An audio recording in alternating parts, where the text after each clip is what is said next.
अस्सलाम वालेकुम, कैसे हैं आप सब? मुझे उम्मीद है कि आप लोग बिल्कुल ठीक होंगे, बिल्कुल खैरियत से होंगे और अपना बहुत ज़्यादा ख्याल रख रहे होंगे।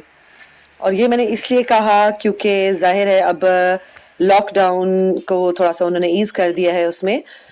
तो ये है कि अब हमारी जो जिसे कहते हैं ना सही आज़माइश है, वो हमारी अब शुरू हुई है। क्योंकि ज़ाहिर है हम लोग घर के अंदर थे तो सेफ थे किसी हद तक। हमारे बच्चे सेफ थे, हम लोग खुद सेफ थे। लेकिन अब जब से उन्होंने पाबंदियाँ थोड़ी हटा दी हैं, शॉप्स खुल गई हैं, तो असल आज़माइश तो हमारी अब शुरू होती है। क्योंकि पहले तो सख्ती थी, स्ट्रिक्टनेस थी कि बाहर नहीं निकल सकते और जो बाहर निकलेगा उस पे फ़ाइन होगा। लेकिन अब उन्होंने खुद कहा है कि ठीक है, कुछ हद तक उन्होंने ईज़ी कर दी है।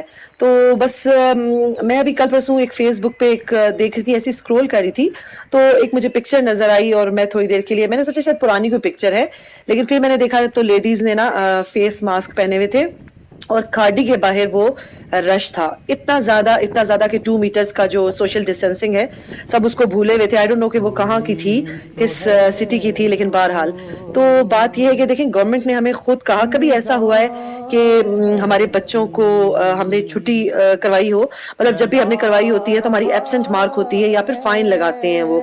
लेकिन अभी उन्होंने कहा कि आप लोग खुद घर में रहें, उन्होंने खुद परमिशन दी, टीचर्स ने दी, गवर्नमेंट ने दी कि नहीं आप लोग घर में रहें।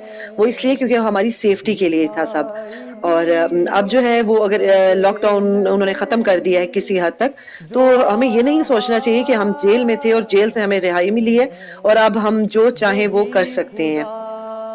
और अभी तो हमें अपना ज़्यादा ख़्याल रखना है कि अभी हमें बाहर जाना है और जो काम भी करने हैं तो अपना हमें हमें अब ज़्यादा केयरफुल होना है पहले की निस्बत, क्योंकि पहले लॉकडाउन से पहले हालात कुछ और थे। जब हम गैदरिंग में जाते थे, सेल्स में जाते थे, शॉप्स के बाहर बहुत ज़्यादा खड़े होते थे, लेकिन अब हालात जो हैं वो टोटली डिफरेंट हैं। बहुत सी चीज़ें अब नहीं आएँगी और सब कुछ चेंज हो गया है एक तरह से, जिसे कह लें ना तो बेहतर होगा।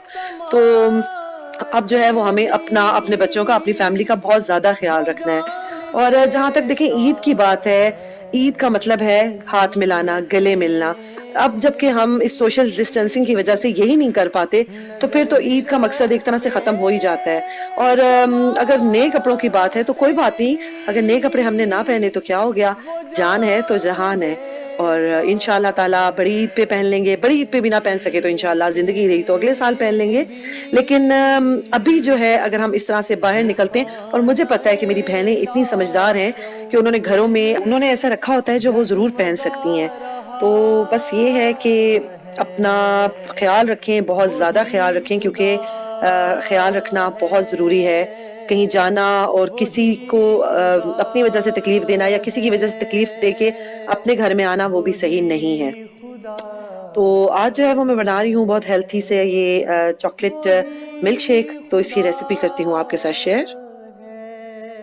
जी, तो फिर आज हम बनाते हैं बहुत ही मज़ेदार सा chocolate milk shake. Chocolate milk shake जो है, अगर जहाँ चॉकलेट की बात आती है तो फिर वो तो बड़े हों छोटे हों सभी की फेवरेट होती है। और अगर आपका बच्चा जो है वो दूध नहीं पीता शौक से या बाकी चीज़ों का फ्रूट मिल्क शेक नहीं पीता, तो चले किसी बहाने से ही वो दूध पी ले, तो उसको ये रिफ्रेशिंग सा मज़ेदार सा आप बना के दें चॉकलेट मिल्क शेक, और ये ठंडा ठंडा करके उसको दें तो ये बड़े शौक से पिएगा। तो कुछ चीज़ों की ज़रूरत है। इसमें मैंने ले लिया है 1 ग्लास मिल्क का, 1 ग्लास ऑफ मिल्क चला गया इसके बीच में। साथ ही मैंने ली है ये मेल्टेड चॉकलेट। मेरे पास रेगुलर चॉकलेट थी जो स्वीट है, ये मैं ले रही हूँ तकरीबन दो दो नहीं बल्कि 1.5, क्योंकि मैंने न्यूटेला भी इसमें डालनी है तो वो बहुत ज़्यादा फिर वो हो जाएगा। ये गया इसमें 1.5 टेबल स्पून चला गया चॉकलेट का, जो कि मैंने मेल्ट करके रखी हुई थी, क्योंकि मेरे पास दूध जो है वो ठंडा है, तो मैंने सोचा पता नहीं वो उसमें अच्छे से मिक्स होगी कि नहीं। ये मैंने डाल दिया। चीनी मैं इसमें डालूंगी बहुत थोड़ी सी, क्योंकि ऑलरेडी चॉकलेट भी स्वीट है और न्यूटेला जो जाएगी वो भी स्वीट है, इसलिए मैं इसमें डाल रही हूँ 1 teaspoon of sugar. It's totally up to you, अगर आपके बच्चे ज़्यादा पसंद करते हैं तो you can add more. And then अब हम इसमें डालते हैं 1 टीस्पून ऑफ न्यूटेला। ये मैंने डाली है न्यूटेला। अगर आपके पास कोई और है चॉकलेट स्प्रेड तो आप वो भी डाल सकते हैं। अगर वो भी नहीं है तो आप इसको स्किप कर सकते हैं, क्योंकि हमने ऑलरेडी डाल दी है इसमें चॉकलेट।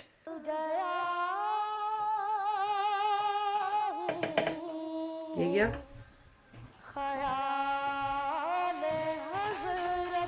साथ में मैं इसमें अब डालने लगी हूँ ये मेरे पास है वनीला आइसक्रीम।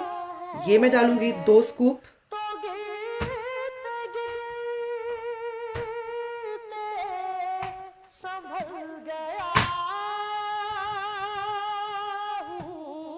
बहुत सख्त है क्योंकि ये अभी अभी मैंने निकाली है फ्रिज से। ये मैंने डाल दी है 2 स्कूप ऑफ वनीला आइसक्रीम। अगर आपके पास क्वांटिटी ज़्यादा है या आप ज़्यादा ग्लास बनाना चाह रहे हैं तो उस हिसाब से आप चीज़ों को डबल भी कर सकते हैं। और मैंने इसको अच्छे तरीके से कर लिया है इस ब्लेंडर में डाल के, और ये हमारा जो है वो बन चुका है। और ये हमारा बहुत मज़े का बन चुका है चॉकलेट मिल्क शेक। ये हो चुका है रेडी, और ठंडा ठंडा होगा तो इसका और ही ज़्यादा मज़ा आएगा।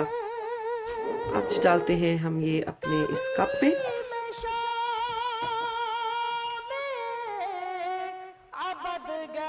मैं इसको हाफ फिल करूंगी इसलिए क्योंकि मैं इसके बीच में डालना चाह रही हूँ ऊपर थोड़ी सी इसके मैं डालूंगी क्रीम।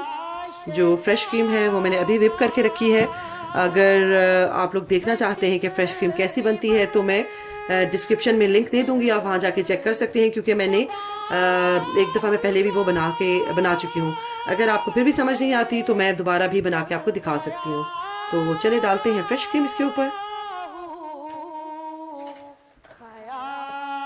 ये जो क्रीम है ये हम डाल लेते हैं पाइपिंग बैग में।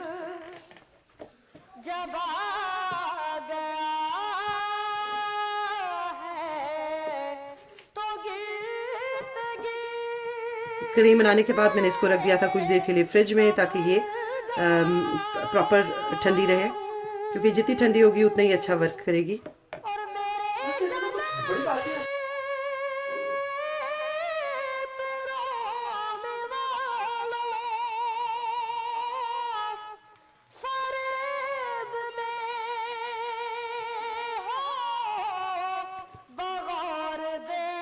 ये जी हमने इसके ऊपर डाल ली है अच्छी सी क्रीम, और अब मैं डालूंगी थोड़ा सा इसके ऊपर ये चॉकलेट सिरप।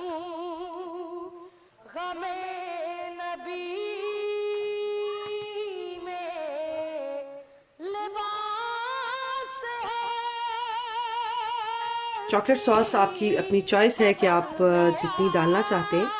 अगर आप कम डालना चाहते हैं तो कम डाल लें, ज़्यादा डालना चाहते हैं तो ज़्यादा डाल लें।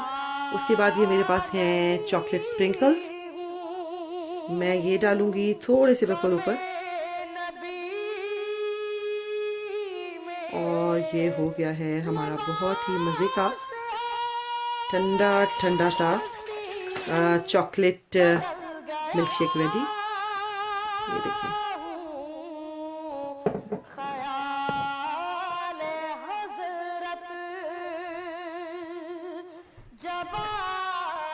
चले जी, मैं अब इसको रखती हूँ फ्रिज में ताकि ये और अच्छे से ठंडा हो जाए, और फिर हम इसे करेंगे अफ्तारी में एंजॉय। हाँ जी, ये हो गया है अब अफ्तारी का टाइम, और मैं बना रही हूँ पकोड़े। और पकोड़े तो हमारे घर में काफ़ी दिनों के बाद बन रहे हैं, क्योंकि हमें ये लगता है कि पकोड़े खा के थोड़ा ज़्यादा ही हैवी फील हो जाता है, तो फिर बाकी कुछ और भी नहीं खाया जाता, और अफ्तारी के सहरी के टाइम भी बहुत मुश्किल से कुछ खाया जाता है। तो इसलिए काफ़ी दिन हो गए हैं मैं रोल्स और ये जो समोसे वगैरह ये तो फ्राई करी थी, लेकिन ये जो मिक्स वेजिटेबल है ना पकोड़े, ये मैंने काफ़ी दिनों के बाद आज किए। और आज भी मैंने सोचा कि चलें आज खाने का दिन है और हम लोग चावल और सालन खा रहे हैं, तो बेहतर है कि चलें साइड पे कोई चीज़ हो जो थोड़ा सा एहसास दिलाए कि अभी रमज़ान है, अभी रमज़ान ख़त्म नहीं हुआ है। और मैं तो जो है वो ये हाथ से ही डालती हूँ, इस तरह मुझे इस तरह ही डालने में अच्छा लगता है। मैंने कभी स्पून यूज़ नहीं किया ये पकोड़े डालने के लिए। मुझे अच्छा लगता है कि शेप से आती है ना पकोड़ों की, वो हाथ से ही आती है, वो चम्मच से नहीं आ सकती। तो बस ये है कि अब तो ना दिल चाहता है कि आप अफ्तारी में कुछ खाएं, और ना ही दिल चाहता है कि आप सहरी में कुछ खाएं, क्योंकि जैसे जैसे गुजरते जाते हैं रोज़े, जब नई नई बात होती है तो दिल चाहता है कि बंदा खाए, अफ्तारी में भी ज़्यादा सी चीज़ें खाए और सहरी में भी ज़्यादा कुछ बनाए। लेकिन ये जो आखिरी रोज़े होते हैं, क्योंकि हमारा तो इंशाअल्लाह ताला मतलब ये जो है आज ये सेकेंड अशरे का लास्ट रोज़ा है, कल से हमारा 21 रोज़ा होगा रोज़ा। तो ये है कि अब सहरी के टाइम पे भी एक तो उठना और ऊपर से खाना, ये बहुत मुश्किल काम है। और मेरे साथ ये कुछ दिनों से ये हो रहा है, आप लोगों को बताऊं कि मैं अलार्म, क्योंकि हमारा जो यहाँ यूके का जो की टाइमिंग्स हैं वो आजकल हमारा रोज़ा जो अफ्तारी है वो हमारी 8:45 होती है और 8:45 तकरीबन, और हमारी जो सहरी है उसका टाइम बंद होता है तकरीबन 3:25 पे। और आप वही बात है कि आप नमाज़ पढ़ो सब कुछ करो तो 11 o'clock तो वैसे ही हो जाते हैं, बिस्तर में जाते जाते 11:30 हो जाते हैं, और उसके बाद फिर 1-1.5 घंटे के बाद दोबारा 2 बजे 2-2:30 बजे उठना बहुत मुश्किल होता है। और मेरे साथ कुछ दिनों से ऐसे ही हो रहा है कि मैं रात को मैं सोती हूँ और जब मेरा अलार्म बजता है तो मैं कहती हूँ हाँ मैं 5 मिनट्स के बाद उठ रही हूँ, 10 मिनट्स के बाद, और फिर एकदम से मैं घबरा के उठती हूँ और फिर टाइम देखती हूँ तो बस फिर भागती हूँ मैं किचन में। तो ये है कि ये आखिरी जो रोज़े होते हैं ना ये थोड़ा सा मुश्किल होता है, इसमें जागना भी और खाना पीना भी। और आजकल हम लोगों से सहरी के टाइम पे भी खाना बहुत मुश्किल हो रहा है, क्योंकि ज़ाहिर है अब मुश्किल हो जाता है आखिरी रोज़ों में। तो बस ये है कि मैं वैसे कहते हैं कि मैंने वैसे ये चीज़ जो है ना वो बहुत अच्छे से आजमाई भी है कि अगर आपने उठना है सहरी के टाइम और आप चाहते हैं कि आपकी सहरी मिस ना हो तो आप नियत करके सो जाएं, तो आपकी जो है ना वो ज़रूर आँख खुलती है। जो हम रोज़ा रखने की नियत करते हैं ना, वाबिस उम्मीद दिन नवई तुम इन शहर रमज़ान, अगर आप वो करके सोते हैं तो आपकी डेफिनेटली जो है वो आँख खुल जाती है। तो बस ये है कि बस दुआ तो यही है कि अल्लाह करे जितने रोज़े रह गए हैं कोई रोज़ा मिस ना हो, क्योंकि मुझसे जो है ना वो बगैर कुछ खाए पिए रोज़ा रखना मेरे लिए बड़ा मुश्किल हो जाता है। एटलीस्ट बंदा पानी तो पी लेता है, हालांकि खाना पीना तो कम ही होता है, चाय पी लेता है, पानी पी लेता है, लेकिन इंशाअल्लाह ताला जहाँ इतने रोज़े गुजर गए वहाँ ये भी गुजर जाएंगे। तो बस अभी मैं बना रही हूँ पकोड़े, तो मैंने सोचा कि आप लोगों के साथ कर लूँ बाय बाय, और इंशाल्लाह ताला मिलूँगी आप लोगों से कल की व्लॉग में। इंशाल्लाह कुछ नया लेके आऊँगी, तो इसी गपशप भी लगाएंगे, और अपना बहुत ज़्यादा ख्याल रखें, स्टे होम स्टे सेफ। मिलती हूँ कल के व्लॉग में, अल्लाह हाफिज़।